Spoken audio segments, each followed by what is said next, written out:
The billionaire dragged her to his grand party to flaunt his status, introducing her as my accidental fiancée, until his powerful boss stormed in, saw her, and ran toward her like she was the true treasure of the night. "Hi, my beautiful family. Welcome back to Mr. Peter Stories, your own family channel. May the Almighty wrap every woman in a light so gentle it heals, yet so powerful it lifts her above every storm. May your heart stay soft even after carrying battles no one sees, and may your spirits rise stronger each morning, crowned with dignity that no voice, no wound, no hardship can ever take away. I pray your homes become places where peace walks freely, where laughter replaces every tear, and where your worth is honored the way God intended, without limits, without conditions, without question. May every step you take be guided by blessings that chase away pain, open new doors, and fill your days with joy that lasts. You are the breath of compassion, the strength behind generations, the love that never stops giving. And today, from the deepest part of my heart, I ask God to keep lifting you, protecting you, and surrounding you with endless grace. If your heart is true like the video, if your love is real, right, I am with Mr. Peter. This is my accidental fiancée, the woman I rescued from poverty." Josh Vincent's voice dripped with pride as he raised his champagne glass above the Manhattan penthouse crowd.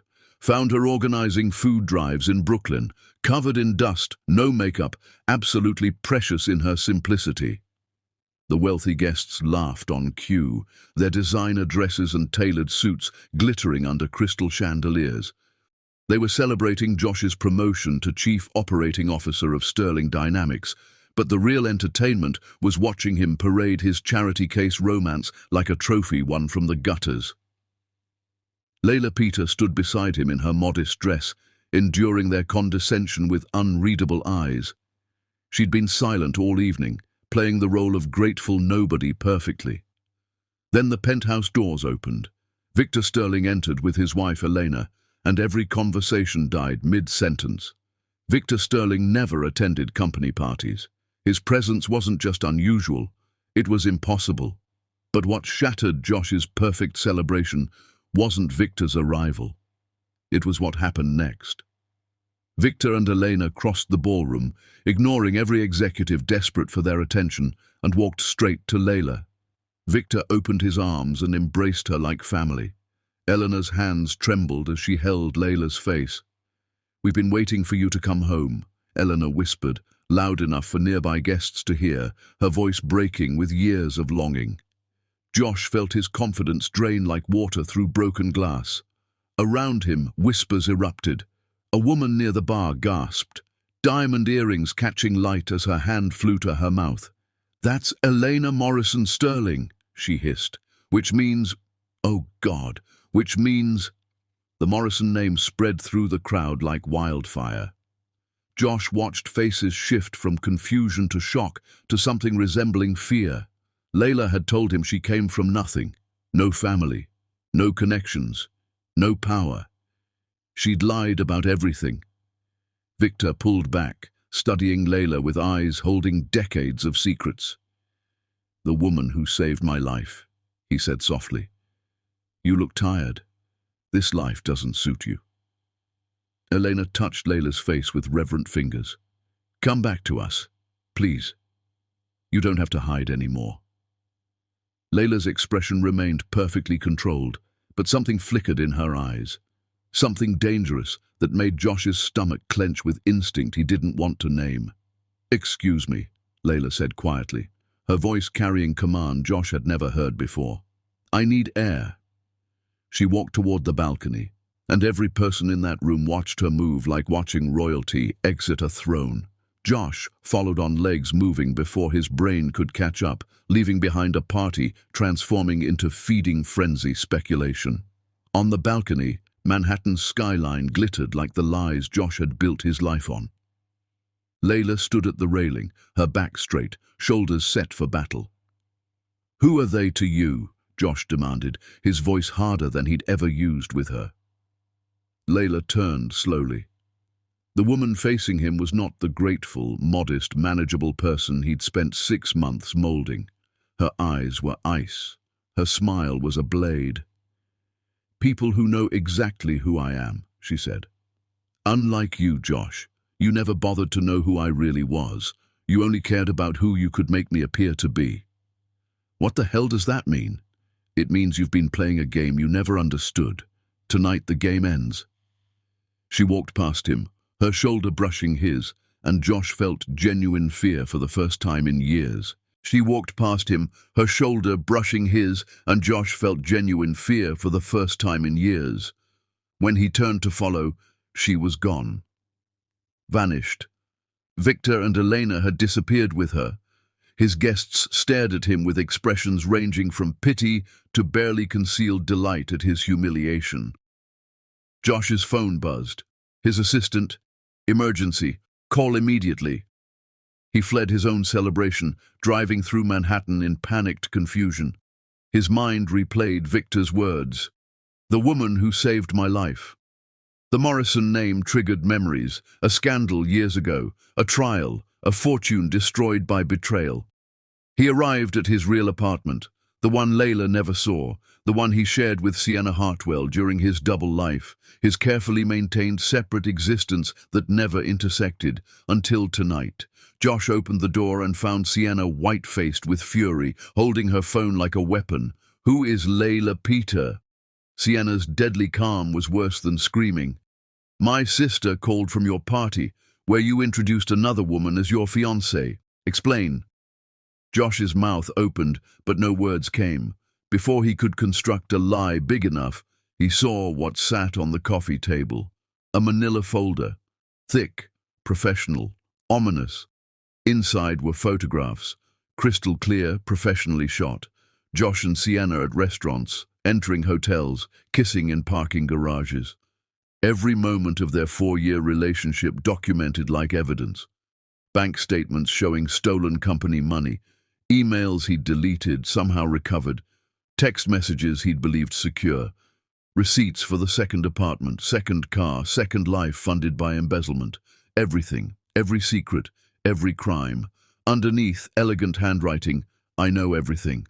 And now, everyone will too. Your closet is empty, your accounts frozen, your phone disconnected, but I left you something, the truth you thought you'd buried. Sleep well, Josh. Tomorrow, your real education begins."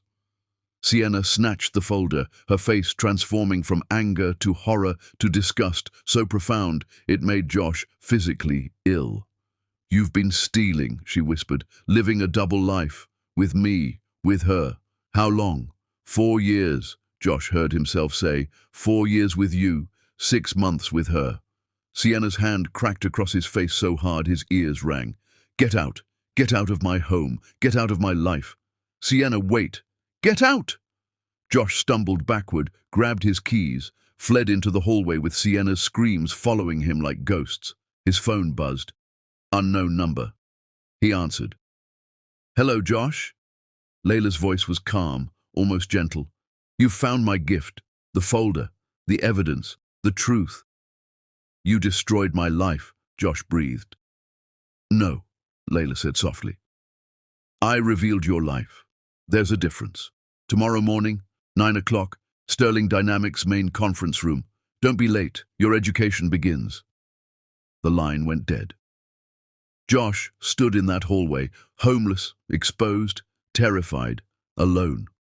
The man who'd spent years manipulating everyone had just discovered he'd been the one manipulated all along. And somewhere in Manhattan, Layla Peter, or whoever she really was watching his entire world burn with satisfaction earned through 6 months of perfect performance. Chapter 2. The Hidden Empire. The Sterling Dynamics conference room was built to intimidate. Floor-to-ceiling windows overlooked Manhattan. The table seated 30. The chairs cost more than most monthly rents. Josh had been here hundreds of times feeling powerful. This morning, he felt like prey. He'd spent the night in his car, unable to go home because both apartments existed through company arrangements now revoked. Credit cards declined at hotels, bank accounts showing zero. Everything vanished like smoke. The conference room wasn't empty. It was packed with Sterling Dynamics board, corporate lawyers lining walls, security at both doors. And at the head of the table where Victor Sterling usually sat, Layla. But not the Layla he knew. This woman wore a tailored suit costing more than Josh's car, hairstyled professionally, makeup subtle but perfect. She sat with posture born to command rooms exactly like this. She looked like power itself. "Josh Vincent," Victor said from Layla's right. "Thank you for joining us. Please sit." Josh sat facing the entire board, feeling like a defendant at trial, which was exactly what this was. Victor stood, buttoning his suit jacket. "Let me introduce someone properly. This is Layla Petra Morrison, majority shareholder of Sterling Dynamics and heir to the Morrison fortune. She's been operating under an alias for personal reasons that are about to become clear." Morrison. The name hit Josh like a physical blow. He remembered now, the trial dominating headlines 8 years ago, the empire torn apart by fraud, the daughter who testified against her own father. "I see recognition," Layla said, her voice carrying effortlessly. "Good. That saves time. Yes, I'm Marcus Morrison's daughter. Yes, I sent my father to prison for fraud and destroying countless lives. And yes, I disappeared afterward, changed my name, spent 8 years living as someone ordinary while rebuilding my family's fortune into something that actually helped people." A screen descended. Images appeared. Documents, photographs, financial records showing Josh meeting with someone outside a restaurant. The man was older, silver-haired, with eyes like winter frost. "That's my father," Layla said, eyes locked on Josh. "Meeting with you 4 days before you accidentally showed up at my workplace. Want to explain, or should I play the recording?" "Recording?" Josh's voice came out as a rasp. Layla pressed a button. Josh's voice filled the room, and he wanted to die. "So you want me to seduce your daughter, gain her trust, isolate her, then expose her identity publicly? That's the plan?" Marcus Morrison's voice, smooth as poison. "Not just expose her, Josh. Destroy her reputation, make her look unstable, make people question whether she told the truth 8 years ago, plant doubt. By the time you're done, she'll be so discredited that when I challenge the conviction with new evidence, people will believe me. And I get what in return? Everything you need. Money for your lifestyle with Sienna, a promotion I'll arrange, protection when your embezzlement surfaces, and when Layla is destroyed, you walk away clean and rich." Josh's voice, "How do I know you'll keep your word?" Marcus's cruel laugh, "Because you're drowning, Josh. Your double life costs more than you make. Your theft will be discovered within 6 months. You can drown alone, or let me throw you a rope." A pause. Then Josh's voice, smaller, desperate. "I'll do it." The recording stopped. Silence was absolute. Josh looked around the table and saw his career, reputation, entire future dying on every board member's face. "You were supposed to make me trust you," Layla said quietly, "then betray that trust publicly. Make me look desperate, unstable, make people question my testimony against my father. That was the plan." Josh couldn't speak, couldn't move, could only sit while everything collapsed. "The problem with your plan," Layla continued, standing and moving around the table toward him, "is that I knew from day one. My father is predictable. I knew he'd send someone. When you walked into my community center, so obviously fake, I knew it was you." She stopped directly in front of Josh. "I let you in, played the role you expected, the grateful, lonely woman touched by your attention. I let you think you were manipulating me while I documented every moment of your actual life. Sienna, the embezzlement, everything." "Why?" Josh managed. "Because I needed proof of my father's continuing criminal behavior, evidence of conspiracy, and because you needed to understand something fundamental about women you've spent your life using. We're not your props, not your charity cases, and when you treat us like nothing, you discover we're everything you should have feared." She addressed the board again.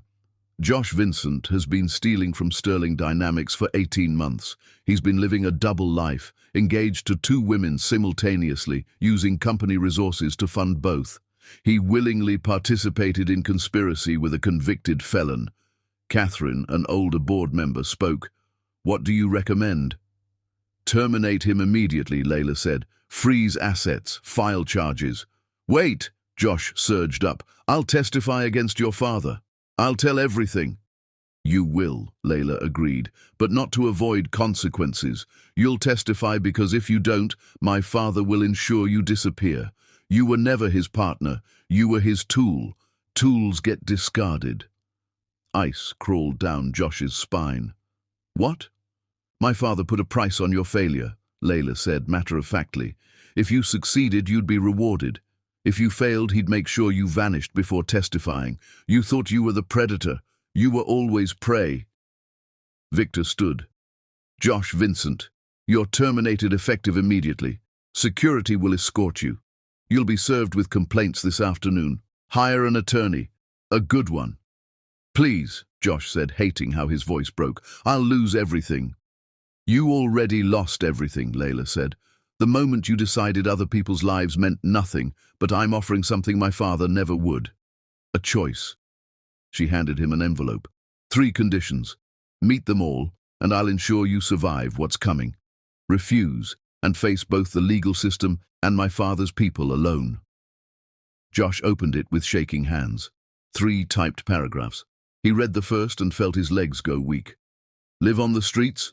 For a year, with $50 a week? The women at my shelter receive the same," Layla said. "The women you called charity cases. You're going to experience their reality.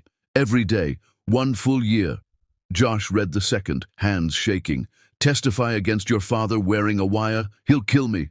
"Probably," Layla agreed. "Unless you're careful. But you're testifying anyway, either for prosecution or as a corpse. This way, you might live." The third made his stomach turn. "Face every woman I've hurt. Record conversations. Air them publicly." "Sienna deserves to tell her story," Layla said. "So does Melissa, your secretary you harassed until she quit. So does every woman whose life you damaged. You listen to all of them. You don't defend yourself. You don't explain. You just listen." "This will destroy my life." "Your life was destroyed when you decided to participate in conspiracies against innocent people," Layla said. "I'm offering the chance to build a new one. My father won't offer anything except a shallow grave." The room was silent. Every person watching Josh realized he had no moves left. "How long to decide?" Josh asked barely audibly. "Now," Layla said. "Right now, in front of witnesses. Accept my conditions or walk out those doors alone." Josh thought about apartments that weren't his anymore, his car about to be repossessed, bank accounts at zero, reputation in ashes, career over, Sienna screaming at him, the recording of his own voice agreeing to destroy an innocent woman for money. He thought about Marcus Morrison, who'd used him like a disposable weapon. He looked at Layla, standing like justice personified, offering something he didn't deserve but desperately needed. "I accept," Josh whispered. "All 3 conditions. I accept." Layla nodded once. "Security will provide $50, basic clothing and an ankle monitor. You start tonight. My people watch. If you remove the monitor, if you seek help from family or friends, if you break any part of these conditions, the deal is void. Understood?" "Understood." "Then get out of my building," Layla said, voice carrying no heat, just finality. "Your year starts now." Guards moved forward. Josh stood on legs barely holding him, looking one last time at the woman he'd thought he was manipulating. "Why?" he asked. "Why give me any chance?" Layla's expression didn't change, but something flickered in her eyes.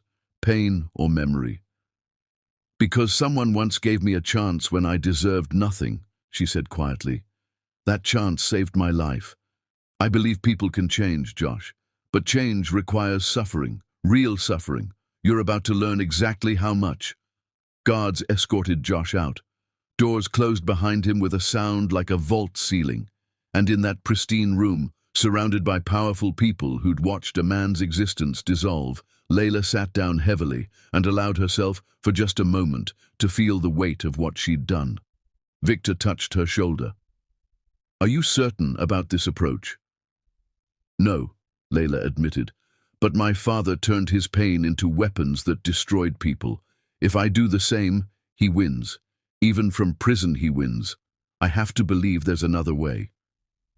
Elena squeezed her hand. "Your mother would be proud." Layla closed her eyes against sudden tears. Her mother who'd tried to leave Marcus and been destroyed for it. Her mother who died knowing her daughter would face her father's rage alone. "I hope so," Layla whispered. "God, I hope so." Outside Sterling Dynamics, Josh stood on the sidewalk in cheap clothes, holding $50, wearing an ankle monitor that made him prisoner in his own city. He looked up at the gleaming tower, at the life he'd lost, at the future stolen by his own choices. For the first time in his adult life, Josh Vincent understood exactly what it felt like to have nothing. His year of education had begun. Chapter 3. The Puppet Master. 6 months before Josh walked into Layla's community center, Marcus Morrison sat in leather costing more than most people earned in a year, swirling whiskey in crystal that had been a senator's gift. Prison had aged him, grey at temples, lines around eyes, but hadn't diminished the cold intelligence radiating like winter frost. Across from him sat Josh Vincent, sweating despite air conditioning, trying to hide desperation and failing completely. "You're drowning," Marcus said without pleasantries. "Your lifestyle requires twice what you make. You've been stealing from Sterling Dynamics to cover costs of maintaining 2 separate lives. Very creative, very stupid." Josh's throat was dry. "How do you know that?" "Because I make it my business to know things, especially about people working at companies I used to own. Companies stolen from me by traitors." Bitterness in Marcus's voice could have corroded steel. "I don't understand what this has to do with me," Josh said carefully. "My daughter works at Sterling Dynamics," Marcus said, leaning forward, "except she doesn't use Morrison anymore.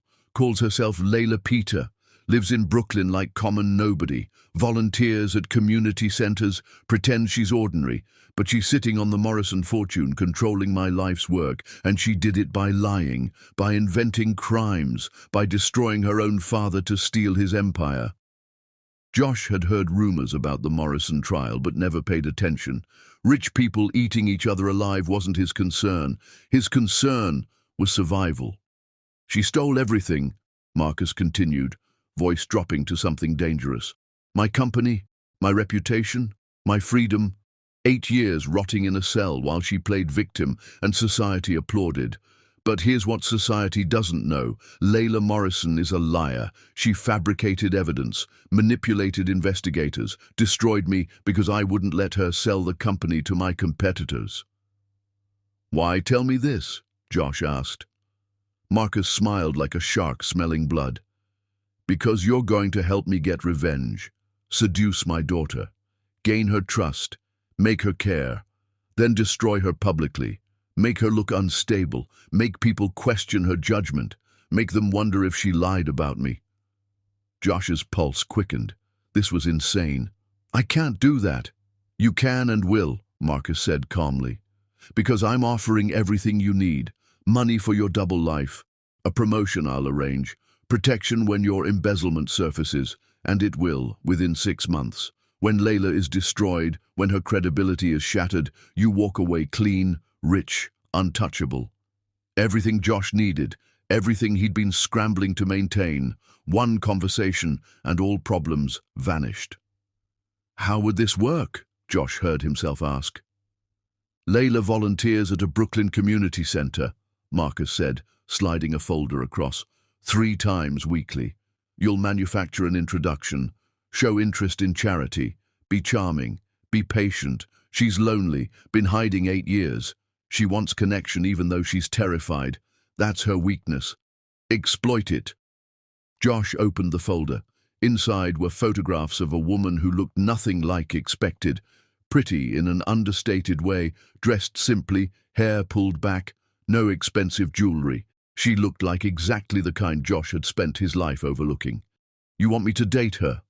"I want you to make her fall in love," Marcus corrected. "Make her trust you completely. Then, when I tell you, reveal who she really is, what she's been hiding, and paint her as unstable and manipulative." Make it look like she's been deceiving everyone. Plant doubt about her testimony. By the time you're done, public opinion will have shifted enough that I can challenge my conviction. What if she doesn't fall for it? Then you're not as good as I think, Marcus said. But I don't think that'll be a problem. You've been lying to 2 women simultaneously for 4 years, stealing without getting caught. You're exactly the kind of charming sociopath I need. Josh should have walked away, should have refused, should have recognized Marcus was using him as disposable ammunition. But desperation makes people stupid. Fear makes people cruel. The promise of safety, money, everything Josh needed to maintain his carefully constructed lies was too powerful to resist. If I do this, Josh said slowly, I need guarantees. You need to understand something first, Marcus replied, voice going cold. You're not my partner. You're my tool. You'll do exactly what I tell you, when I tell you, how I tell you. If you succeed, you'll be rewarded. If you fail, if Layla discovers what you're doing, if you expose my involvement, you'll disappear. Permanently. Understand? Josh understood. He was making a deal with someone who'd destroyed countless lives and felt no remorse. Someone who'd spent 8 years in prison and emerged more dangerous. He should have run. Instead, I understand. Marcus smiled that terrible smile. Good. Start next week. I'll deposit money in an offshore account. Use it carefully. And Josh, don't disappoint me. People who disappoint me don't get second chances. Now, 6 months later, Josh stood on Manhattan's sidewalk wearing an ankle monitor, holding $50, realizing Marcus's warning had been prophecy. He'd failed. Marcus didn't give second chances. His phone buzzed. Unknown number. Josh answered with shaking hands. Hello, Josh.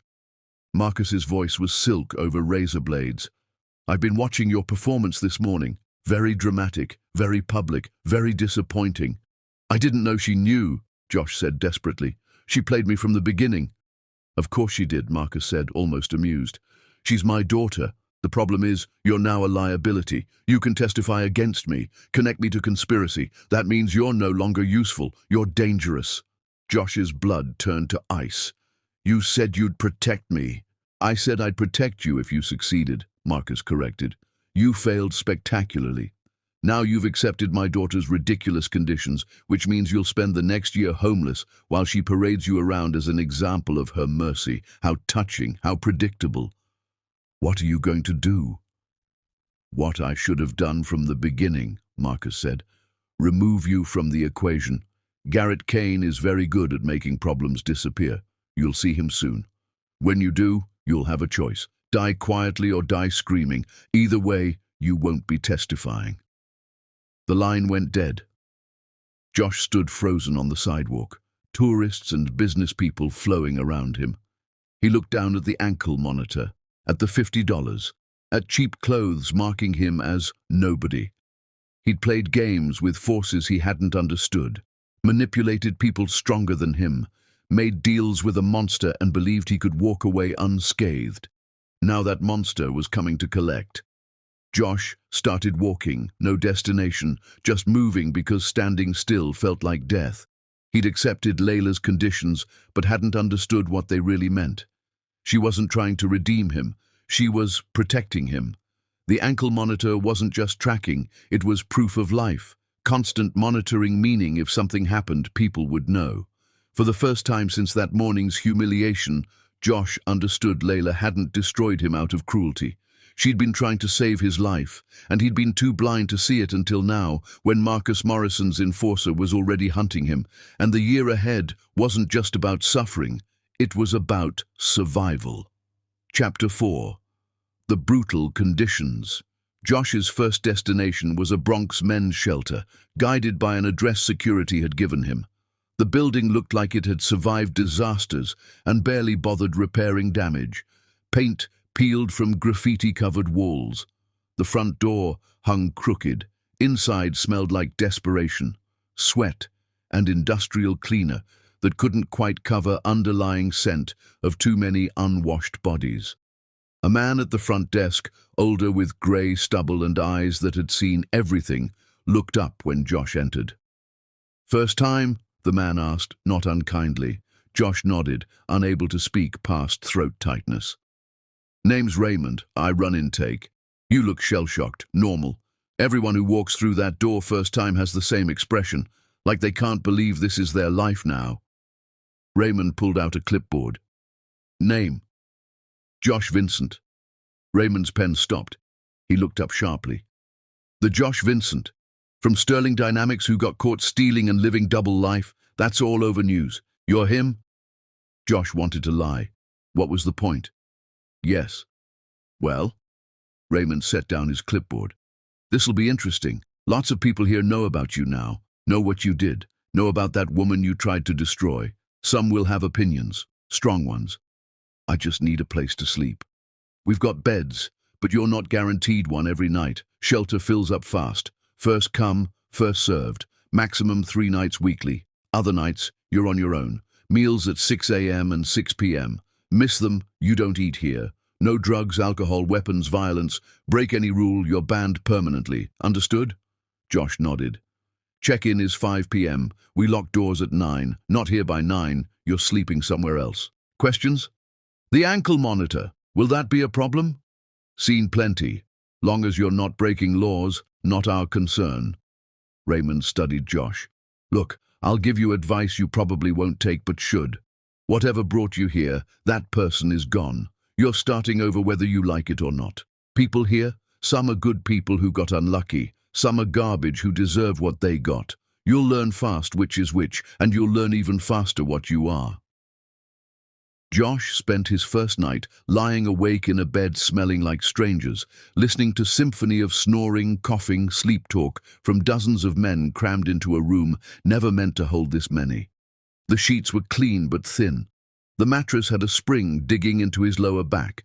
Fluorescent lights never fully turned off, just dimmed to sickly yellow, making everything look diseased. This was his life now, for 1 full year. Morning came early. Shelter breakfast was oatmeal, coffee tasting like burned cardboard, and toast that was more air than bread. He ate anyway because his stomach was knotted with hunger, and his $50 had to last 7 days. After breakfast, he walked. Just walked through neighborhoods he'd driven past his entire life without truly seeing. He saw poverty's reality in ways he'd never allowed himself to witness. People sleeping in doorways, families living in cars, children whose clothes didn't fit because they'd outgrown them, and there was no money for new ones. By afternoon, Josh was exhausted and hungry again. His 50 had shrunk to 40 after buying a cheap sandwich. $7 remained for 6 more days. The math was brutal and unforgiving. He found a library and sat in warmth, watching people with nowhere else to go but somewhere with heat and bathrooms and the pretense they belonged. An older black woman sat across from him, reading a romance novel, her belongings in a cart beside her chair. She caught him staring. First week? First day, Josh admitted. Gets easier. Doesn't get good, but gets easier. She extended a hand. Name's Dorothy. Josh. You're that man from News, the one who tried to hurt that Morrison woman. Not a question. Josh's face burned. Yes. Dorothy considered him. My granddaughter worked at Sterling Dynamics, accounting. She always said that woman, Layla Peter, was kind, remembered everyone's names, asked about families, sent flowers when someone's mom died. Then you came along. My granddaughter said the whole place changed, said you were poison. I was, Josh said, words ash in his mouth. So why'd she let you live? Dorothy asked. If I had her power, I'd have crushed you flat. But she gave you conditions instead. Why? I don't know. Sure you do, Dorothy said. You just don't want to admit it. She gave you what nobody ever gave people like me, a genuine second chance, not charity, not pity, a chance to become something different through hard work and suffering. Most folks with power don't believe people can change. She does. Question is, are you going to prove her right or wrong? Josh had no answer. Dorothy went back to her book, and Josh sat in the library until closing, trying not to think about having nowhere to go, that the shelter wouldn't open for check-in for 3 more hours, that his feet hurt and stomach ached, and he'd never been so tired. He learned that night about hierarchy of sleeping spots outside. Doorways belonged to people who'd been on streets for years and would fight to defend territory. Subway platforms were dangerous, full of people who'd hurt you for pleasure.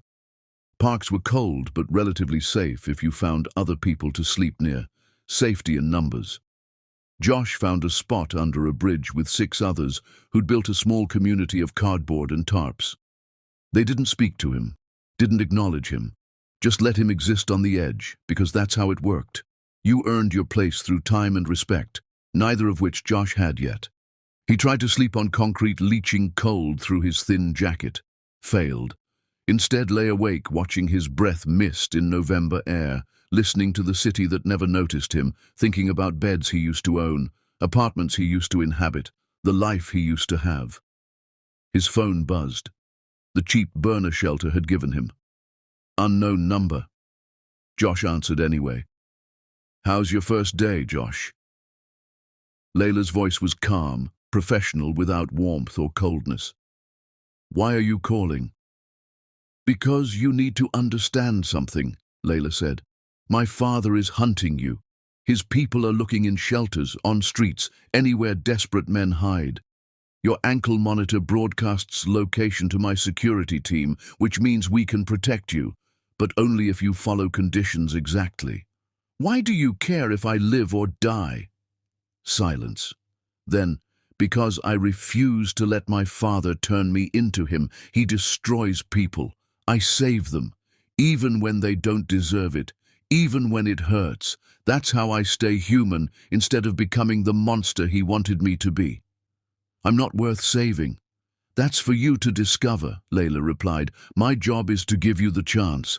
Your job is deciding what you do with it. Sleep well, Josh, or as well as you can under that bridge." She hung up before he could ask how she knew where he was sleeping. The second week was worse.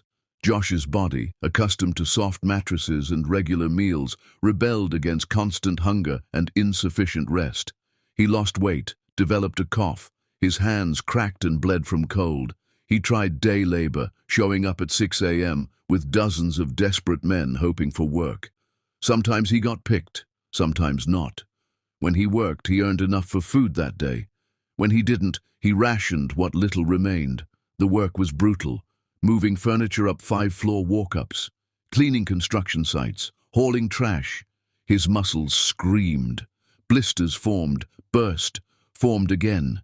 He'd never understood physical labor, had always dismissed it as something for people lacking intelligence or ambition. Now he understood it was something for people with no other choice, and their strength, physical and mental, exceeded anything he'd ever possessed. One afternoon, hauling debris from a renovation, Josh overheard the contractor talking to his foreman. "That new guy, the one with fancy talking, he's that scumbag from News," the contractor said. "The one who tried to destroy that rich woman. Should we fire him?" the foreman asked. The contractor considered. "Nah, he's working hard. Doesn't complain.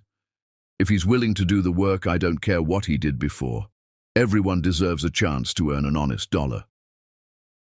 Josh almost wept at that small kindness, that grudging acceptance that he was worth the space he occupied for as long as he earned it. But not everyone was kind. On a freezing Tuesday night, sleeping in a doorway, someone kicked him awake. "Get up, rich boy," a voice snarled. Josh opened his eyes to find 3 young men standing over him, angry, high on something making their eyes wild. "You're that guy from News," one said. "The one who had everything and wanted more. My sister lost her job when Sterling Dynamics downsized, but you were stealing money while people like her got laid off." "I'm sorry," Josh said, knowing it was inadequate. They beat him. Not badly enough for hospital, but thoroughly enough that Josh spent the next hour vomiting from pain and fear. They took his remaining money, $14 representing 2 days of survival. When they left, Josh lay in that doorway tasting blood and understanding, truly understanding that his old life was gone completely. Whatever happened next, whoever he became, it would be built from nothing on a foundation of suffering he'd never imagined existed. His ankle monitor alerted Layla's security. They found him an hour later, still lying there, still bleeding from a cut above his eye. The security guard, a woman named Diana with kind eyes, helped him sit up. "Hospital?" "No," Josh managed. "Just give me a minute." "Your first beating," Diana said, not unkindly. "There'll be more. People see you as a symbol. Sometimes they'll help because everyone deserves help. Sometimes they'll hurt because everyone deserves punishment. You'll learn to tell which is coming." "Does it get easier?" "No," Diana said honestly, "but you get stronger or you break. Those are the only two options." She handed him a first aid kit and left.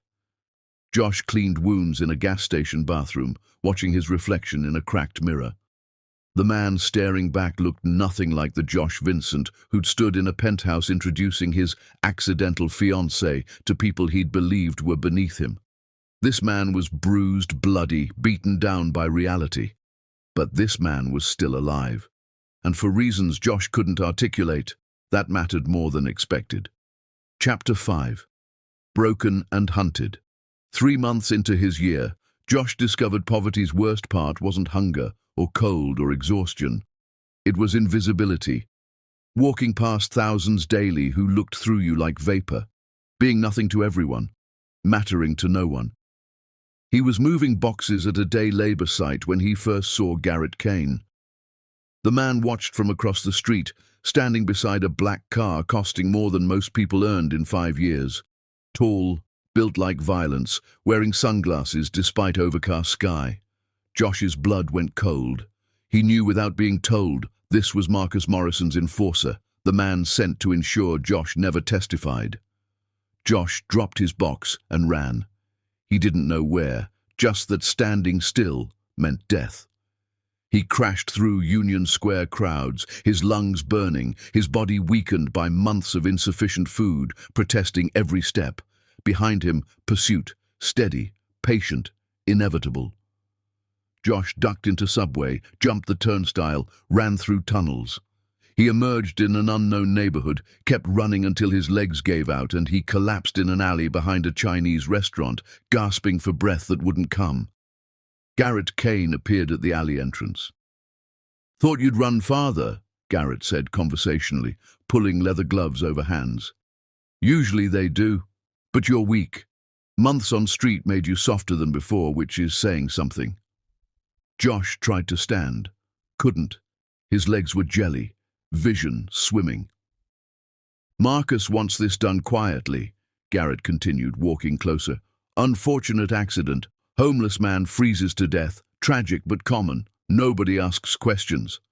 "Layla will know," Josh gasped. "Maybe. But she can't prove anything. By the time she figures it out, you'll be ash in an incinerator upstate." Garrett crouched down. "Any last words?" Josh's mind raced through options and found nothing. No escape, no help, no way out. Then someone appeared behind Garrett. A woman's voice, strong and clear. "Step away from him. Now." Garrett turned, surprised, and Josh saw her, a black woman, maybe 40, with grey-streaked hair and eyes that had seen everything life could throw and survived. She pointed a taser at Garrett, hand steady. "This doesn't concern you," Garrett said. "Child, everything happening on my street concerns me," the woman replied. "Now step away before I light you up like Christmas." Garrett assessed her, the situation, whether she was actually willing. Whatever he saw made him step back. "This isn't over," Garrett said to Josh. "Marcus doesn't give up. He'll find you again." "Then I'll be here again," the woman said calmly. "And next time, I'll have more than just me. People on this street look after their own." Garrett smiled, cold and cruel. "This man isn't one of yours. He's nothing. Garbage who destroyed people for fun and profit.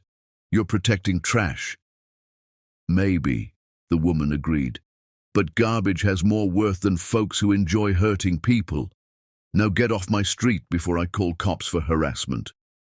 Garrett left, but his exit felt more like a promise than retreat. The woman waited until he was gone before lowering the taser and helping Josh up.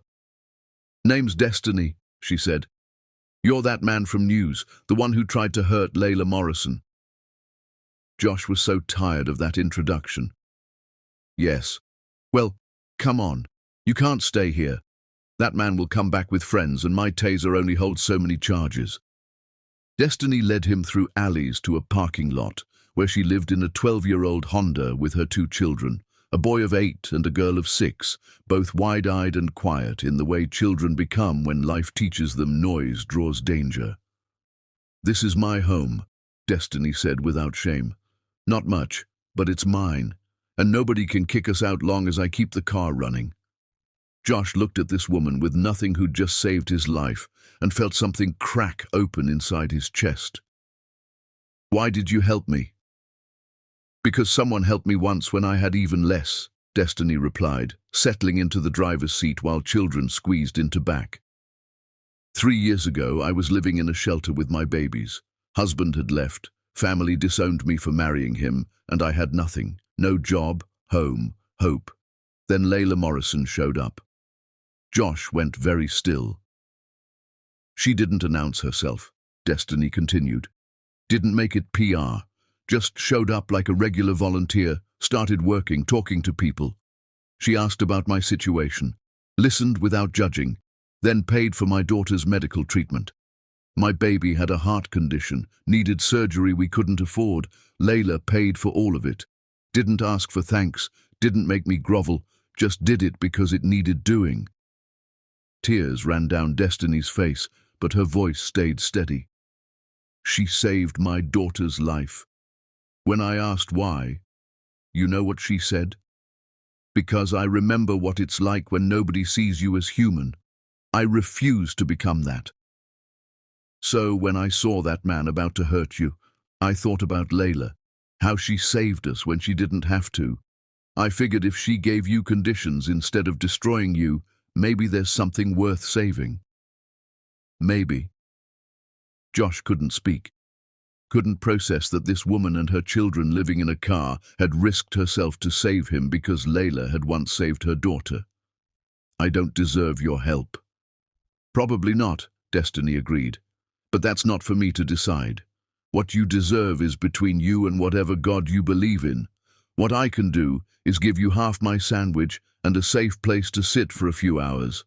After that, you're on your own." She handed him half a peanut butter sandwich. Josh took it with shaking hands, this gift from someone with so little that sharing meant she'd go hungry. He ate that sandwich slowly, each bite tasting like shame and grace equally. That night, lying on cardboard beside Destiny's car, ankle monitor broadcasting location, Josh thought about the chain of connection that had saved his life. Layla had saved Destiny's daughter, Destiny had saved Josh, and Josh had done nothing but destroy people. His phone rang. "Layla, again. Your monitor alerted us to the attack. Are you hurt?" "No. Someone named Destiny saved me." Silence. Then, very quietly, "Destiny, right. Her daughter Trinity is 11 now, doing well. Destiny wouldn't accept more help after that first time. Too proud, but she's good people." "Why are you protecting me?" Josh asked. "Garrett Kane is hunting me because of your father, but I was the one who agreed to destroy you. I'm not innocent." "No," Layla agreed. "You're not. But my father turns people into weapons, finds their weaknesses, exploits their desperation, makes them do terrible things.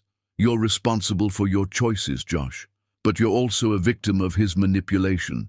Both things can be true simultaneously." "That's too generous." "It's not generosity, it's understanding how predators operate. My father is a predator. You were his tool. But tools can be repurposed. They can be turned into something constructive instead of destructive. That's what this year is about, reprogramming yourself from weapon to something else." "What if I can't?" "Then you're broken," Layla said simply, "and you live with that. But I don't believe people are permanently anything. I believe we're constantly choosing who we become, minute by minute. You spent years choosing cruelty. Now you're choosing survival. Eventually, maybe, you'll choose something better." She hung up, leaving Josh lying on cardboard beside a car housing a woman and 2 children, thinking about choices and weapons and whether broken things could ever be remade whole. The next morning, Destiny's car wouldn't start. Battery dead.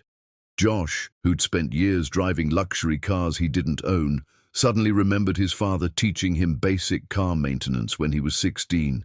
He spent his last $11 on jumper cables from a pawn shop, connected them to another car, got Destiny's Honda running.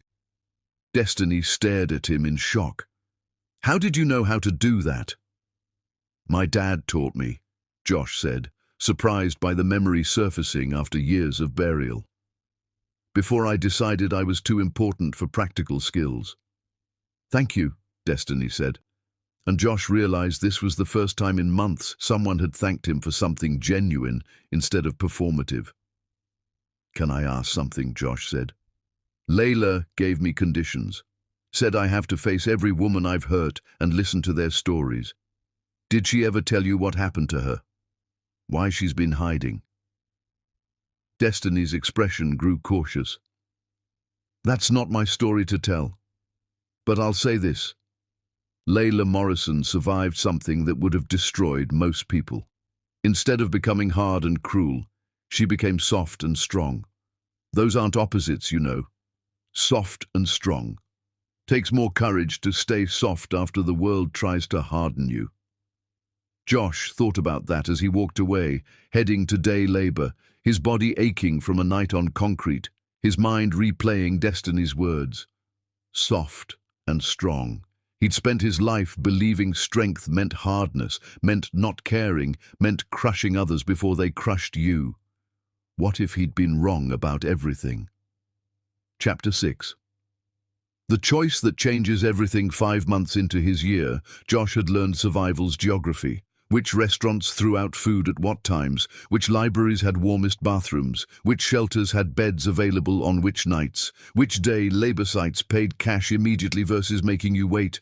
He'd also learned community existing among people society pretended not to see, how information spread through invisible networks, how people shared cigarettes, food, locations of warm places, how they protected each other from dangers the housed world never considered. One afternoon, working a moving job, his foreman Curtis pulled him aside. "You're working hard," Curtis said, "not complaining, not causing problems. You want steady work instead of day-to-day." Josh's heart leapt. Steady work meant steady income. Yes, absolutely. 3 days weekly, guaranteed. Moving furniture, light construction, whatever needs doing. $11 hourly, cash daily. Interested? Yes. Start Monday. Don't make me regret this. Josh worked that afternoon with energy he hadn't felt in months, his body moving on muscle memory while his mind calculated possibilities. 50 weekly from Layla's conditions plus 33 hours at $11 meant he could actually save money. Maybe find a room to rent. Maybe get off streets before winter became deadly. He was loading a truck, actually thinking about futures instead of just survival, when he heard screaming. Josh dropped his box and ran toward the sound. In an alley beside the job site, Garrett Kane held Destiny against a brick wall, his hand around her throat, while her children screamed from inside the Honda nearby. "Where is he?" Garrett was saying, voice calm despite violence. "Josh Vincent. I know you've been helping him. Tell me where he sleeps and I'll let you go." Destiny couldn't speak, couldn't breathe, was turning red from lack of oxygen. Josh should have hidden, should have stayed silent, should have protected himself. Instead, he heard himself shout, "Let her go. I'm right here." Garrett dropped Destiny and turned, his smile sharp as broken glass. "There you are, been looking. Marcus is getting impatient, sent me to clean this up before winter." "Just let them go," Josh said, moving into the alley, putting himself between Garrett and Destiny's children. "Your problem is with me, not them." "True," Garrett agreed. "But leverage is leverage. Maybe I hurt them. You don't run this time." He moved toward the Honda, toward Trinity, whose heart surgery Layla had paid for, toward the boy whose name Josh didn't even know, toward children with nothing to do with any of this. Josh tackled Garrett. He had no training, no strength after months of malnutrition, no chance whatsoever of winning. But he tackled Garrett anyway because children were involved, and somewhere in 5 months, Josh had developed capacity for putting others before himself that he hadn't possessed. Garrett hit him. Hard. Josh felt ribs crack, felt nose break, felt pain explode through his body, making his previous beating feel gentle. He tried to fight back and failed, tried to protect himself and couldn't, tried to do anything except absorb damage and managed nothing. But his screaming and fighting brought Curtis and other day laborers running. 6 men poured into that alley, and suddenly Garrett was outnumbered. He got in a few more brutal hits before running, leaving Josh bleeding on concrete, eager to drink him down. "Call an ambulance," Curtis was saying, but Destiny knelt beside Josh, her hands gentle on his face. "Don't," Josh managed. "Can't afford hospital, just help me up." "You saved my children," Destiny said, tears streaming. "Why?" "Because," Josh said, tasting blood, "someone had to, and I was there." They got him to a free clinic, asking no questions and accepting payment in whatever people could afford. The doctor, a woman in her 60s who'd clearly seen everything, examined Josh with clinical efficiency. 3 broken ribs, broken nose, severe bruising, possible concussion, she announced. "You need hospital care. Can't afford it. Then you heal here, slowly, and hope nothing internal is bleeding." She started wrapping ribs, movements gentle despite harsh words. "What happened?" "Wrong place, wrong time," Josh lied. "Bull," the doctor said calmly. "I've run this clinic 20 years. I know violence when I see it. Someone was trying to kill you." "Who?" Josh said nothing. "Fine, keep secrets. But whoever you are, whatever you did, you must have done something right to have people like Destiny willing to bring you here." The doctor finished wrapping. "These will hurt for weeks, probably months. No heavy lifting, no running. Lots of rest and food, neither of which you'll get living on streets. You'll probably die out there this winter, but that's your choice." His ankle monitor had alerted Layla's security. Diana and 2 other guards arrived an hour later. "Hospital?" Diana asked, looking at Josh's face. "No," Josh said. "I can't afford it, and I won't break conditions." "Conditions don't say you can't seek medical care. They say I live on $50 weekly. Hospital care costs thousands. So no." Diana studied him, then spoke into her phone. "He's refusing hospital transport. Yes, understood." She hung up. "Someone wants to see you."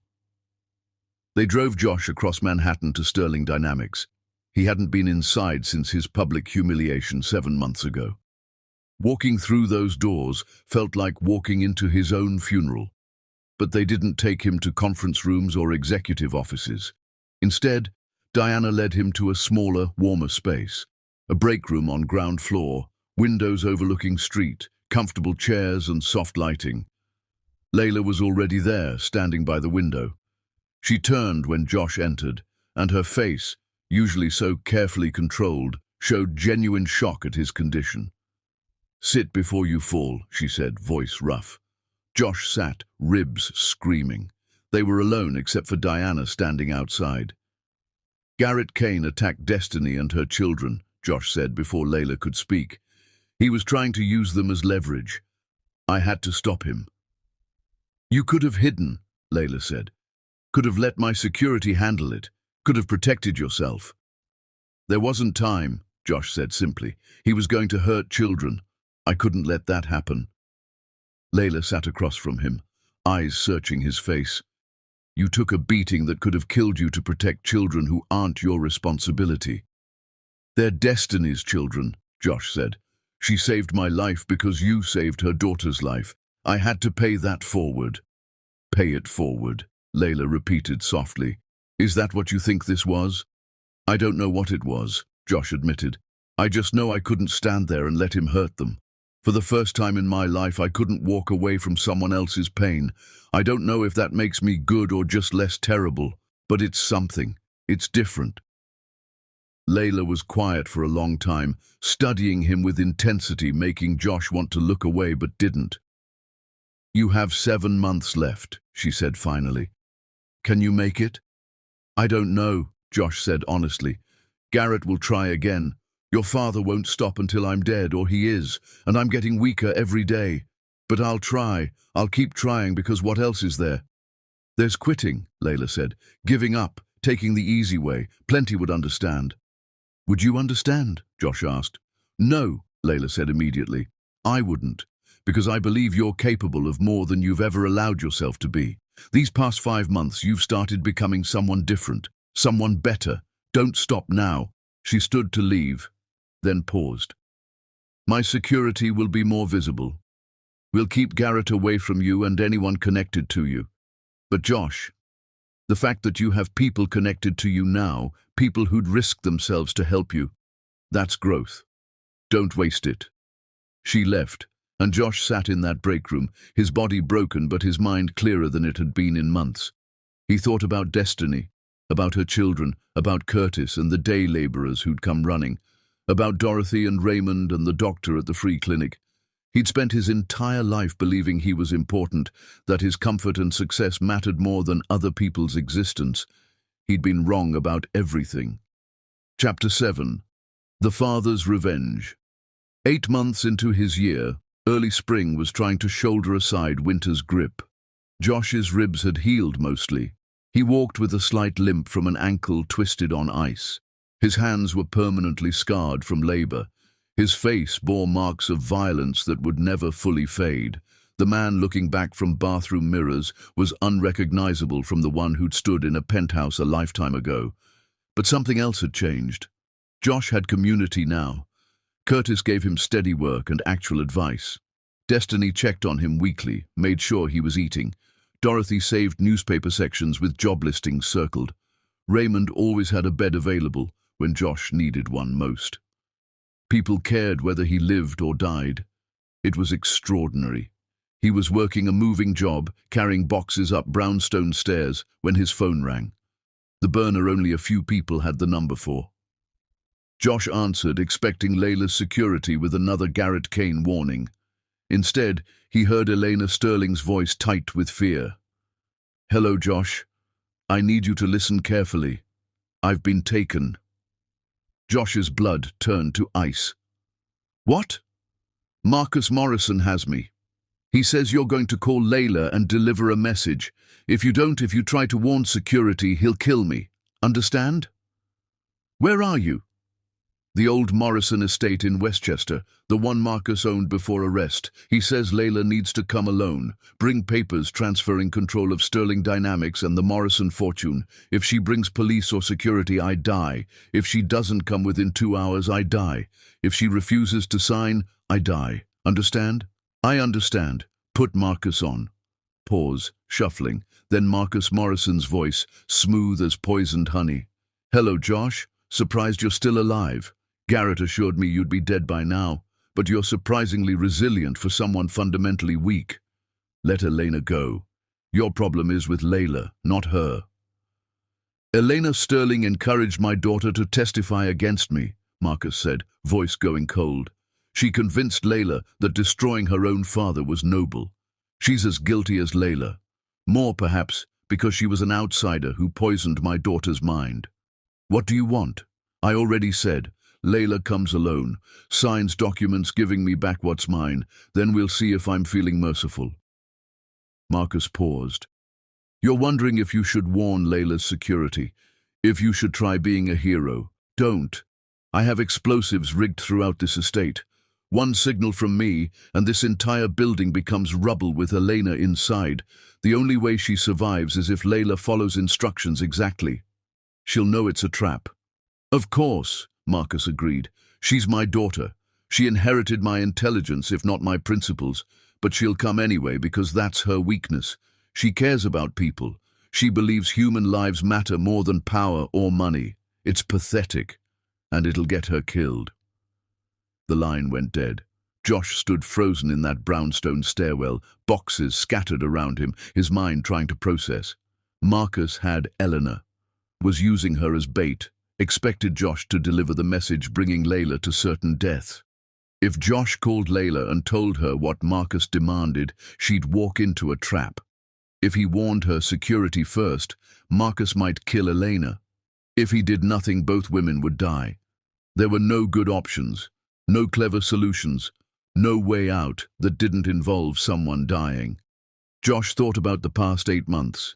About Destiny saving his life because Layla had saved her daughter, about how Layla had given him conditions instead of prison, had believed he was capable of change even when he didn't believe it himself.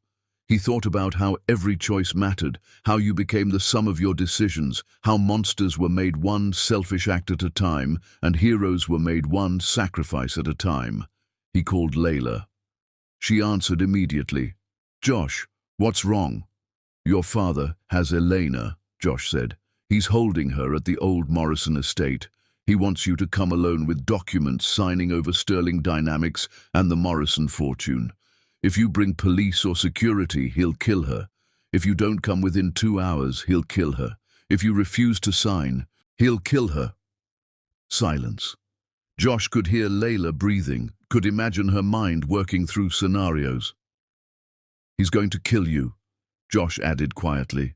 "That's the real plan. Elena is bait. He wants you dead because that's the only way he regains control. The documents are theater. He'll kill you both regardless." "I know," Layla said, voice steady despite impossibility. "But if I don't go, Elena dies for certain. This way, there's a chance." "There's no chance," Josh said desperately. "This is your father. You know what he's capable of." "I do," Layla agreed, "which is why I need you to do something. I need you to go to the estate before me. Your ankle monitor broadcasts location. My security can follow. But you need to get inside, find Elena, get her out before I arrive. Your father will kill me the second he sees me." "Maybe," Layla said. "Or maybe he'll keep you alive because you're useful. He's arrogant enough to believe he can use you again. Either way, you're the only person who can get inside without triggering whatever trap he's set for me." "This is insane." "It's the only option we have," Layla replied. "Josh, I know I have no right to ask this. You don't owe me anything. But Elena has been protecting me for 8 years. She's the reason I survived my father's initial revenge attempts. She's the reason I'm alive to give you these conditions. If there's any chance to save her, I have to take it. We have to take it." Josh thought about Destiny risking herself, about Curtis and the day laborers running to help when Garrett attacked, about all the small acts of courage from people with nothing. "Tell me how to get there," he said. Layla gave him directions, told him about a service entrance that might be unwatched, told him Eleanor would likely be held in the main study where Marcus used to conduct business. "Your security will follow my ankle monitor?" "They already are," Layla said. "But they won't move in until you signal Elena is safe.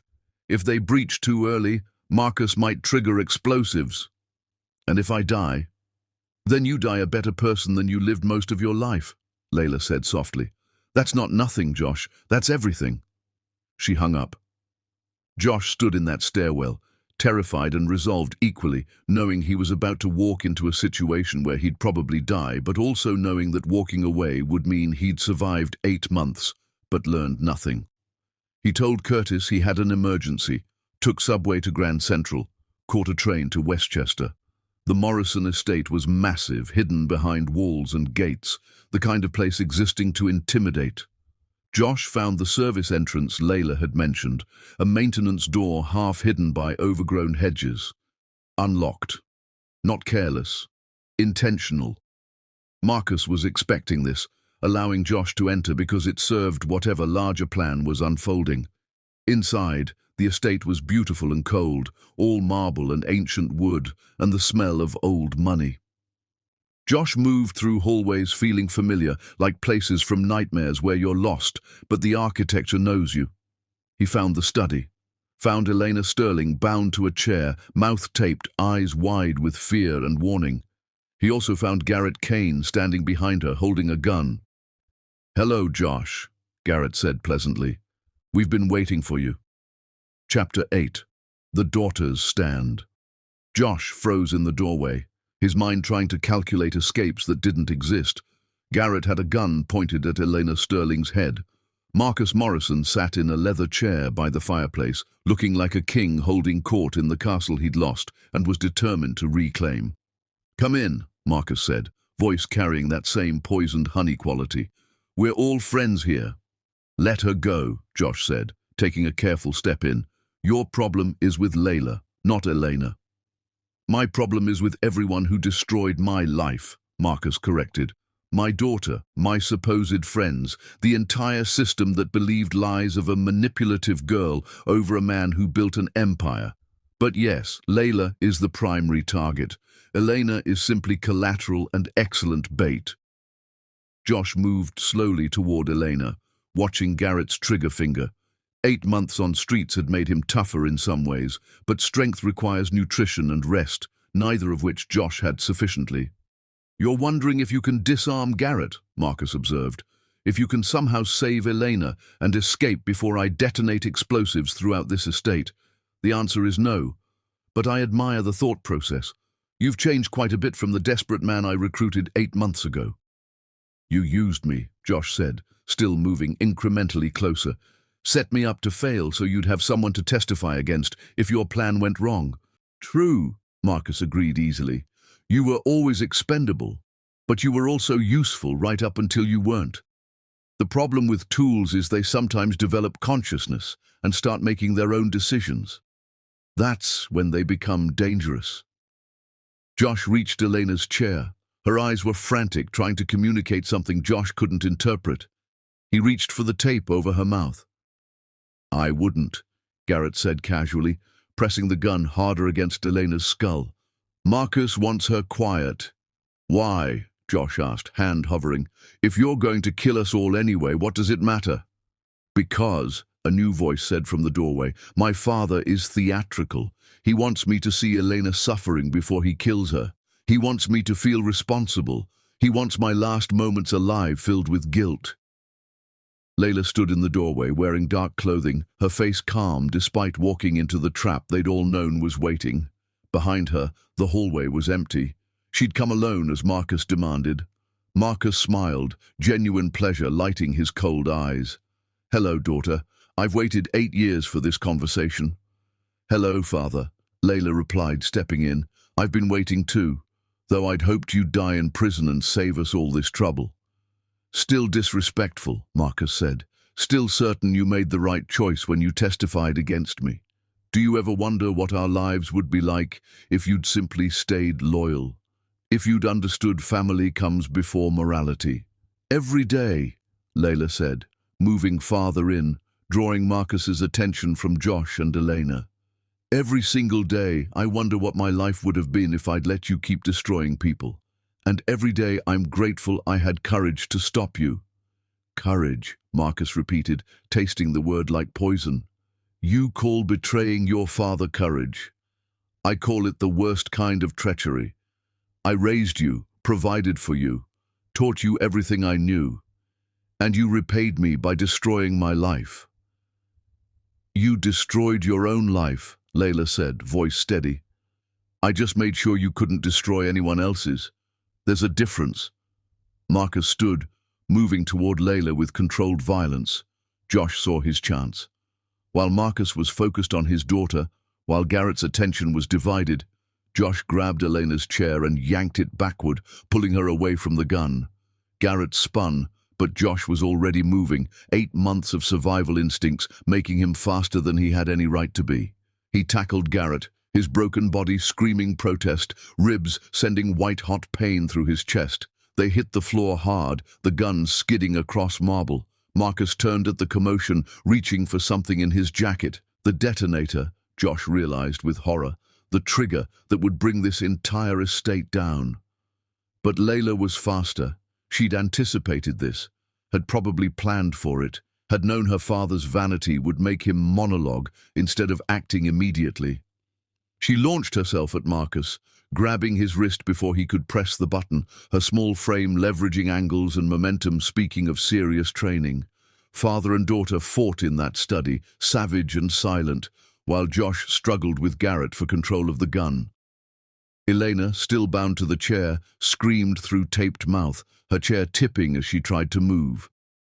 Josh's weakened body was losing to Garrett's trained violence. He felt his grip slipping, felt the gun turning toward him, felt inevitability of death approaching with mechanical precision. Then the windows exploded inward as Layla's security team breached, and suddenly the study was full of people in tactical gear moving with military precision. They'd been waiting for Layla's signal, for confirmation Elena was safe enough to risk action. Garrett was yanked off Josh and subdued. Marcus was torn away from Layla, his hand still clutching the detonator he'd never managed to activate. Security swarmed, weapons drawn, checking for threats. Layla ran to Elena, gently removing tape, working on ropes binding her wrists. "Are you hurt?" Layla asked, hands shaking now that immediate danger had passed. "Bruises, nothing serious," Elena managed, voice rough. "You shouldn't have come. He was going to kill you." "He was going to kill you if I didn't," Layla replied. "That's not a choice I can live with." Josh lay on the floor, ribs screaming, body a constellation of fresh bruises on old ones, watching this scene with strange detachment. He'd survived. Somehow, impossibly, he'd survived. Diana helped him sit up. "Can you walk?" "I don't know," Josh admitted. "Maybe." They helped him stand, legs unsteady, vision swimming. Across the room, Marcus Morrison was being restrained by 4 security personnel, his face a mask of pure hatred directed at Layla. "This isn't over," Marcus said, voice carrying despite chaos. "I'll get out again. I'll come for you again. You can't hide from me forever." "I'm not hiding," Layla said quietly, standing now facing her father with decades of pain and anger and exhausted love. "I'm living, building things instead of destroying them, helping people instead of crushing them, everything you never understood how to do." "You're weak," Marcus spat. "Soft, emotional, everything a Morrison should never be." "No," Layla said, "I'm strong. Stronger than you because I survived you and stayed human. That's real strength, father, not the kind that breaks people, the kind that builds them up even when they don't deserve it." Her eyes flicked to Josh, still being supported by Diana. "Even him, even someone who tried to destroy me. I gave him the chance to become something better. That's power you never understood, the power to transform instead of just dominate." Marcus opened his mouth to respond, but security was already removing him, his threats fading as they took him away. This time the charges would be serious enough that Marcus wouldn't see freedom again for decades. If ever. Elena was being checked by paramedics who'd arrived. She waved away concerns, more focused on Layla than her own injuries. "You took a terrible risk," Elena said. "So did you," Layla replied. "Every day for 8 years you've risked yourself to protect me. It was my turn." They embraced, and Josh saw years of love and loyalty and chosen family. Elena Sterling had been more of a parent to Layla than Marcus ever was. Layla looked up, met Josh's eyes across the room. She walked over, leaving Elena with Victor Sterling, who'd just arrived, his face pale with fear of almost losing his wife. "You came," Layla said to Josh. "You walked into a trap knowing you'd probably die. Why?" "Because," Josh said, voice rough with exhaustion and pain, "for the first time in my life, someone else's survival mattered more than mine. I don't know when that changed, somewhere in the past 8 months. But it did, and I couldn't live with myself if I'd let Eleanor die to save myself." Layla studied him for a long moment, something unreadable in her expression. "Your ribs are broken again, aren't they?" "Probably." "Hospital this time, no arguments. You've earned actual medical care." She turned to Diana. "Make sure he gets treatment. Everything he needs." "That's not part of the conditions," Josh protested weakly. "The conditions," Layla said softly, "don't account for you risking your life to save my family. This is different. This is earned." She walked away to deal with police and security and aftermath. Josh was loaded into an ambulance, Diana riding with him, and as they pulled away from the Morrison estate, Josh looked back at that beautiful cold house where terrible things had happened, and somehow, impossibly, he'd helped stop them from getting worse. At the hospital, doctors confirmed 3 more broken ribs, severe bruising and exhaustion so profound they wanted to keep him for observation. Josh agreed because he was too tired to argue, and because for the first time in 8 months, he wasn't worried about losing his place at a shelter or missing day labor work. He slept for 16 hours straight, dreamless and deep, the sleep of someone whose body had been running on emergency reserve so long it had forgotten what actual rest felt like. When he woke, Layla was sitting beside his hospital bed reading. She looked up when she heard him stirring. "How do you feel?" "Like I got hit by a truck," Josh said honestly. "How's Elena?" "Shaken, but okay, home with Victor.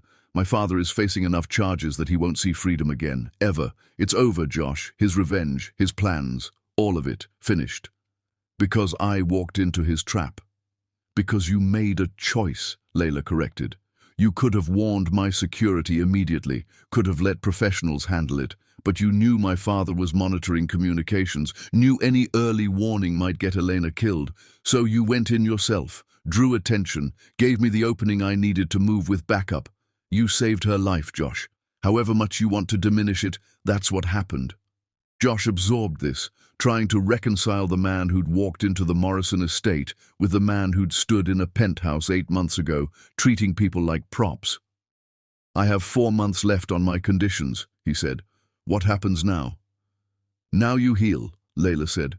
"Then you finish what you started, because you're not done yet, Josh.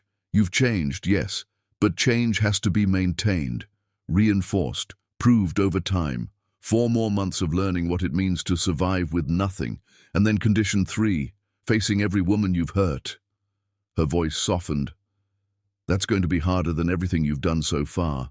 Facing their pain, listening to their stories, not being allowed to defend yourself, just listening, absorbing, understanding what your actions cost people." "I know," Josh said quietly. "I've been dreading it." "Good," Layla said, not unkindly. "You should dread it. It's going to break something in you that needs breaking. And maybe, when you're done, you'll be ready to build something new from the pieces." She stood to leave, then paused at the door. "For what it's worth," she said, "I'm proud of you, for the choice you made today. That's who you're becoming, Josh. Someone who makes hard choices for the right reasons. Don't lose that." She left, and Josh lay in that hospital bed, his body broken but healing, thinking about choices and change, and whether broken things could ever truly be whole, or if they were always just pieces held together by the decision to keep trying. Chapter 9. The Weight of Truth. 2 weeks after the Morrison estate, Josh was released with instructions to take it easy for a month. His ribs were wrapped, his body a gallery of fading bruises, and he moved like an old man despite being in his 30s. He returned to the streets, to shelters and day labor sites and the community that had become his life. Curtis held his job open. Dorothy saved library sections. Destiny checked on him daily. The people populating society's edges had claimed Josh as their own. But now it was time for Condition 3. Time to face the women he'd hurt. Layla arranged everything with precision. Private rooms for meetings, recordings of every conversation. Professional mediators present but silent unless violence threatened, and a list of names making Josh's stomach turn. First was Sienna Hartwell. They met in a neutral office, afternoon light streaming through windows overlooking a park where people walked dogs and pushed strollers and lived lives untouched by the wreckage Josh and Sienna had created. Sienna sat across from him, carefully made up but unable to hide weight she'd lost, shadows under eyes, damage their 4-year relationship had inflicted. "Thank you for coming," Josh said quietly. "I didn't come for you," Sienna replied, voice sharp. "I came because Layla Morrison asked me to, because she explained this was part of your conditions, and because she said it might help me heal to say everything I've never been able to say to your face." Josh nodded. "I'm here to listen, for as long as you need." Sienna pulled out a thick folder. "I wrote it all down. 4 years, every lie you told, every moment I believed you, every time I defended you to my family who said you seemed wrong somehow, every dream I built around a future with you that never existed." She opened the folder. Josh saw pages covered in handwriting, neat at first, then increasingly erratic as emotions had clearly overwhelmed precision. "We met at a charity gala," Sienna began, voice steady despite tears forming. "You were charming, attentive, interested in my non-profit work. You said you admired people who dedicated their lives to helping others. You said you wanted to be better, to contribute more, to build something meaningful with someone who shared your values." She laughed, bitter and broken. "I believed every word. Why wouldn't I? You were good at lying, Josh. So good that 4 years passed before I discovered I was living in an illusion you'd created." Josh wanted to explain about desperation, debt, the way maintaining his image required more money than he earned. But the conditions were clear. He didn't get to defend himself. He only got to listen. Sienna continued, reading from her pages, detailing moments Josh had forgotten or dismissed, but that she'd cherished. Birthdays missed because he was with Layla. Holidays he'd invented business trips to explain absence. The proposal he'd made 3 years in, giving her a ring, and promises he'd never intended to keep. "I told my mother we were getting married," Sienna said, tears flowing freely. She was so happy. She'd lost my father years ago, and seeing me find love meant everything. She started planning the wedding, asking about dates and venues and all the details you kept putting off with excuses about work being crazy. She looked up, met Josh's eyes. "My mother died 6 months ago, heart attack, sudden. She died believing I was going to marry you, that I'd found happiness, and I can never tell her the truth. Can never explain my fiancé was a fraud simultaneously engaged to another woman. She died with a lie I didn't even know I was telling." Josh felt something crack open in his chest, pain having nothing to do with broken ribs and everything to do with understanding, truly understanding, the cascade of damage his choices had inflicted on people whose only crime was trusting him. "I'm sorry," he whispered, words pathetically inadequate. "Don't," Sienna said sharply. "Don't apologize. Don't try to make this better. You don't get to feel better, Josh. You get to sit there and absorb what you did. That's your punishment. That's your condition." She continued reading, detailing 2 more hours of memories and pain and dreams destroyed. Josh listened to every word, forcing himself to stay present, to not retreat into defensive mechanisms he'd spent his life building. The recording captured everything: his face, her words, the way his hands shook when she described introducing him to her dying mother. "I don't forgive you," Sienna said finally, closing her folder. "I'll never forgive you. But I hope this helps someone. I hope other women hear this and recognize signs of being manipulated before years of their lives are stolen." She stood, gathered her things, walked toward the door, then stopped and looked back. "Layla Morrison is a better person than I am," Sienna said. "She gave you conditions instead of destroying you. If it were me, I'd have burned your life to the ground and laughed. Remember that. Remember how lucky you are that it was her you tried to destroy instead of someone like me." She left. The mediator gave Josh a moment before bringing in the next person, Melissa Chen. She'd been Josh's secretary before Layla, back when he was just a rising executive who hadn't yet gotten caught stealing. She was younger than Josh, nervous, hands twisting a tissue into shreds. "I didn't think I'd actually do this," Melissa said, voice barely above a whisper. "When Layla reached out, I almost said no. I told myself I'd moved on, but my therapist said I should come, that I needed to say these things out loud to the person who hurt me." "I'm here," Josh said quietly. "I'm listening." Melissa took a shaking breath. "You hired me when I was 23, fresh out of college, so excited to work at Sterling Dynamics. It was my dream job. I wanted to prove myself, to climb the ladder, to become someone important. And for the first few months, it was perfect. You were professional, respectful, treated me like a valuable team member." She paused, tears already falling. "Then it changed. You started making comments about my appearance, about my clothes, about how I should dress more professionally, which translated to wearing tighter skirts and lower-cut blouses. You started touching my shoulder when you didn't need to, standing too close, finding excuses to work late when no one else was around." Josh felt sick. He remembered this, remembered Melissa, remembered his behavior, remembered dismissing her discomfort as oversensitivity. "I told HR," Melissa continued. "I documented everything, but you were important and I was nobody. HR talked to you, you apologized, promised it wouldn't happen again, and for a week you were professional. Then it started again, worse than before." She looked down at her shredded tissue. I quit after 8 months. My dream job, my career path, everything I'd worked for. I quit because coming to work meant enduring your harassment every single day. And when I left, you told people I couldn't handle the pressure, that I wasn't cut out for corporate life. You damaged my reputation so thoroughly that I couldn't get another job at that level for 2 years. Josh opened his mouth, wanting to say he didn't remember it being that bad. But the conditions were clear, and more importantly, Melissa's pain was real whether he remembered causing it or not. I'm in therapy, Melissa said. 3 years later, I'm still in therapy dealing with anxiety and trust issues you created. I can't handle male bosses. I can't work late because I panic when alone with men in professional settings. You didn't just take my job, Josh. You took my ability to feel safe in professional environments. She stood abruptly. That's all I have to say. I don't want your apology. I just want you to understand what you did. Can you give me that?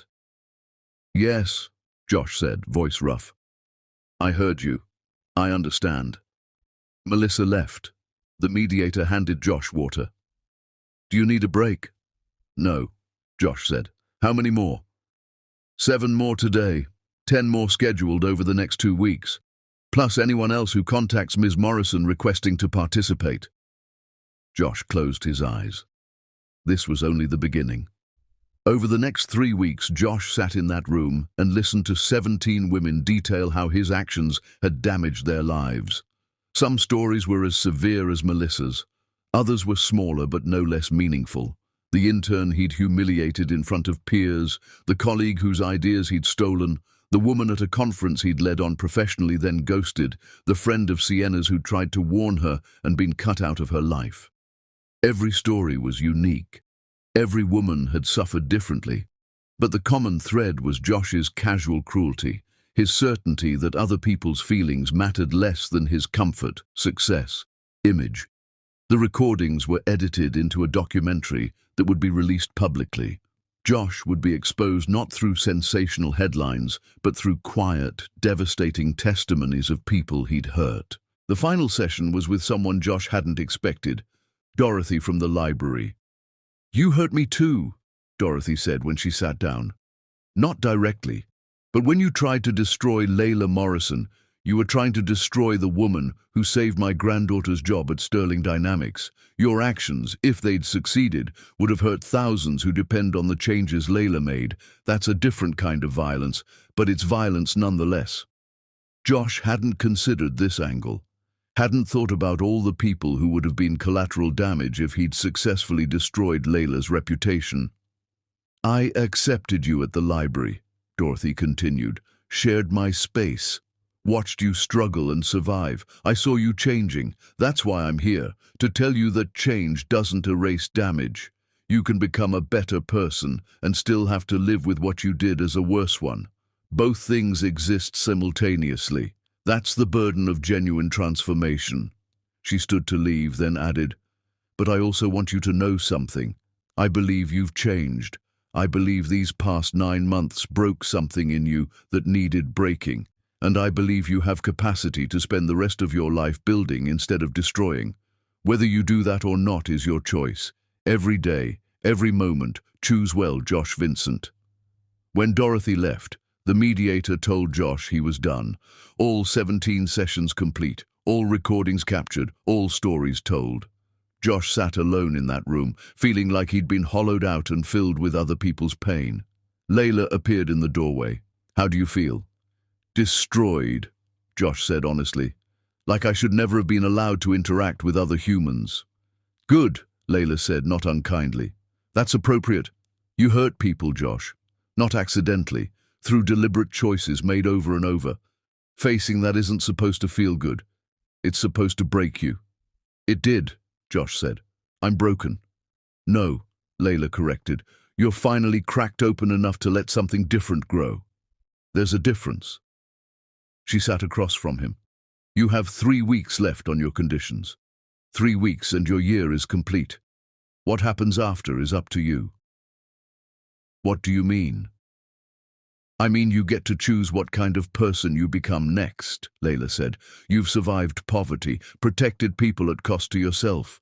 Listen to truth about your impact. You have the components of transformation, but transformation only works if you continue choosing it after conditions end. So what do you choose? Josh thought about Sienna's mother dying with lies, about Melissa's therapy, about the 17 women whose lives he'd damaged, about Destiny saving his life because Layla had saved her daughters, about Curtis giving him work, about Dorothy sharing her library space. I want to help people, Josh said slowly.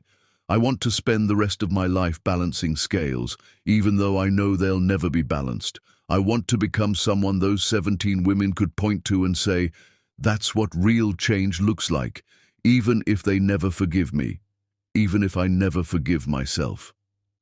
Layla studied him for a long moment. Then I have something for you, she said, pulling an envelope from her bag. Open it after your year is complete, not before. But know this, it's an opportunity, not a reward. What you do with it determines whether this past year meant something or was just performance. She left him with the envelope, and Josh sat alone in that room where 17 women had shared their pain, holding a future he couldn't yet see, hoping he'd proven himself worthy of whatever chance Layla was offering.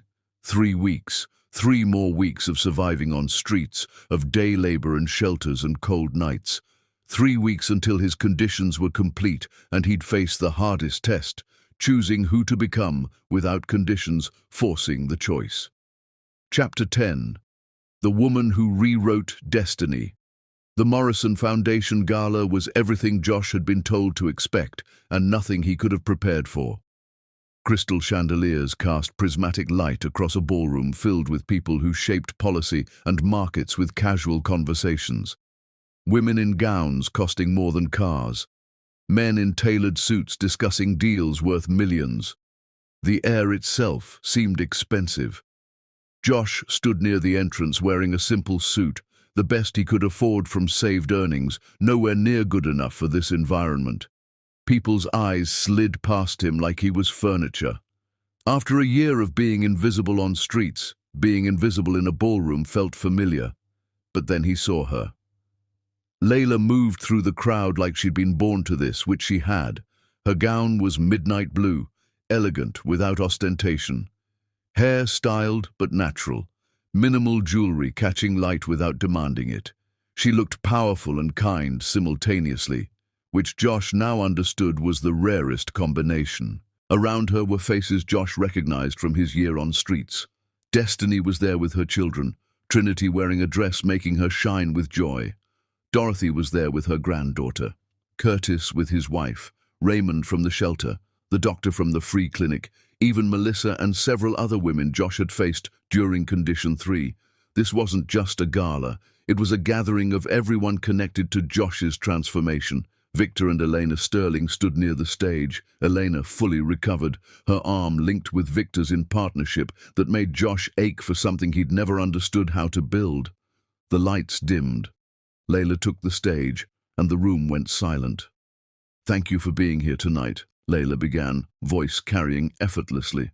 "We're gathered to celebrate Hope Haven Women's Network expansion, 30 new shelters opening across the country, providing safe housing, job training, comprehensive support to women escaping poverty, abuse, hopelessness." Applause filled the room. Josh clapped along, watching Layla command this space with quiet authority. "But I want to talk about something more complicated than celebration," Layla continued, and the room grew quiet. "I want to talk about redemption, about whether people can truly change, about what it costs and what it's worth." She scanned the crowd, eyes finding Josh. His stomach dropped. "1 year ago, a man named Josh Vincent tried to destroy me," Layla said, voice steady. "He was sent by my father, who'd just been released from prison and wanted revenge for my testimony that sent him there. Josh was living a double life, engaged to 2 women simultaneously, stealing from his employer, drowning in debt. My father offered him money, power, protection. All Josh had to do was seduce me, gain my trust, destroy my reputation publicly." The crowd murmured uncomfortably. Josh felt hundreds of eyes turned toward him. Josh accepted that offer, Layla continued. He played his role perfectly for 6 months, and I let him because I knew what he was doing from day one. I documented everything. When the moment was right, I exposed him, destroyed his career, his relationships, his entire constructed life. She paused. Then I gave him 3 conditions. First, live on the streets for 1 year with $50 weekly, the same amount women in my shelters receive. Experience the poverty he'd mocked. Second, testify against my father, helping ensure he'd never hurt anyone again. Third, face every woman he'd hurt. Listen to their stories. Record every conversation. Release them publicly. Layla's voice softened. Josh Vincent, would you come up here, please? Josh's legs didn't want to move. Every instinct screamed to run. But he'd spent a year learning comfort mattered less than courage, so he walked toward the stage. When he reached Layla, she turned to face him, and the crowd could see them both clearly, the powerful woman who'd survived everything, and the broken man she'd deliberately shattered, then carefully rebuilt. This man manipulated me, Layla said, addressing the crowd but looking at Josh. He betrayed me. He participated in conspiracy designed to destroy everything I've built. If he'd succeeded, my father would have regained control of the Morrison fortune. Thousands would have suffered. The women in this room tonight, Destiny, Dorothy, Melissa, so many others, would have lost the support systems that saved their lives.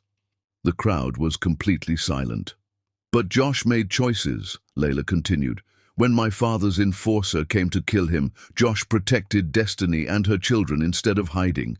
When my father kidnapped Elena Sterling, Josh walked into a trap knowing he'd probably die because saving her life mattered more than his own. When given opportunity to defend himself against the women he'd hurt, he stayed silent and listened instead. She turned fully to Josh. I can't forgive you. Not yet. Maybe not ever. What you did doesn't disappear because you spent a year suffering. Those women you hurt, they carry that damage forever. Their forgiveness isn't mine to give. Josh nodded, accepting this. But I believe in transformation through action, Layla said. Not words, not apologies. Through years of different choices and proving change is genuine. You've done the work. Now comes the hardest part, continuing when no one's forcing you. She handed him the envelope. Open it. Josh's hands shook. Inside was a letter on Hope Haven letterhead. A job offer. Case manager at their largest women's shelter. Entry level. Low pay. Difficult, emotionally exhausting work helping women escape situations Josh had spent a year experiencing. This isn't forgiveness, Layla said clearly. This is opportunity to keep proving you've changed. To spend every day helping women rebuild instead of destroying them. To become someone those 17 women could eventually point to and say, that's what real change looks like. Take it or leave it. Josh looked at the letter, at the job paying barely enough to live on, requiring him to face daily reminders of harm he'd caused, offering no glory or redemption or easy resolution. I'll take it, he said, voice breaking. Not for you, for me. Because I need to spend the rest of my life becoming someone worthy of the chances I've been given. Layla nodded once. Then report Monday morning. Don't be late. She walked off the stage, leaving Josh standing there holding his future. The crowd didn't applaud, they simply watched, processing this complicated story that didn't fit neatly into categories of villain or hero. Josh descended from the stage. People parted to let him through. But as he passed, Destiny caught his arm. You did good, she said quietly. Keep doing good. Dorothy squeezed his shoulder. Curtis nodded respect. One by one, people who'd witnessed his transformation acknowledged him, not with forgiveness, but with recognition that he was trying. Even Melissa, standing near the exit, met his eyes. She didn't smile, didn't speak, but she didn't look away, and that small acknowledgement felt more valuable than any praise. Josh left the gala and walked through Manhattan streets that had been his home for a year. The city looked different now, not because it had changed, but because he had.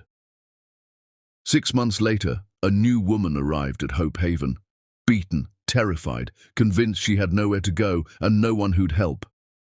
Josh sat with her in the intake room, patient and kind. "You're safe here," Josh said gently. "We're going to help you rebuild, one day at a time. You're stronger than you know." The woman cried, and Josh handed her tissues, made her tea, sat with her until she was ready to talk. He didn't see Layla watching from the hallway. She'd come to check shelter operations but stopped when she saw Josh working with the new arrival. She watched him be the man she'd hoped he could become, patient, kind, genuinely committed to helping. Victor appeared beside her. "Are you ever going to tell him?" "Tell him what?" Layla asked, still watching Josh. "That you've forgiven him." Layla was quiet for a long moment. "Forgiveness isn't a moment, Victor. It's not something I announce or withhold. It's something that grows quietly over years of watching someone prove their change is real. Maybe I'm halfway there. Maybe I'll never fully arrive. But that's okay. Some transformations don't have neat endings." "You gave him his life back." "No," Layla corrected. "I gave him tools to build a new life. What he's building, that's all him. That's what makes it matter." She turned to leave. But at the door she paused, looking back one more time at the man who'd tried to destroy her and had instead destroyed himself and rebuilt something better. Later that evening, alone in her office, Layla opened her desk drawer. Inside was a photograph from her early days with Josh, before she'd exposed him. Both smiling, both lying, both pretending to be people they weren't. She looked at it for a long moment. Then she took a lighter from her desk and held the flame to the corner of the photograph. She watched it burn slowly, the edges curling, the image disappearing into ash. She didn't need the photograph anymore, didn't need the reminder of who Josh had been or who she'd been forced to become to stop him. That chapter was over, not forgiven, not forgotten, simply complete. What remained was the future, the one Josh was building through daily choices to be better, and the one she was building by believing transformation was possible, even when it cost everything. The photograph turned to ash in her hands. Layla brushed the remains into the trash, washed her hands, and returned to the work of building something better than revenge. And in a shelter across the city, Josh Vincent sat with a broken woman and offered her the same thing Layla had offered him, not salvation, not absolution, but the radical possibility that tomorrow could be different from today if you were willing to do the hard work of becoming someone new.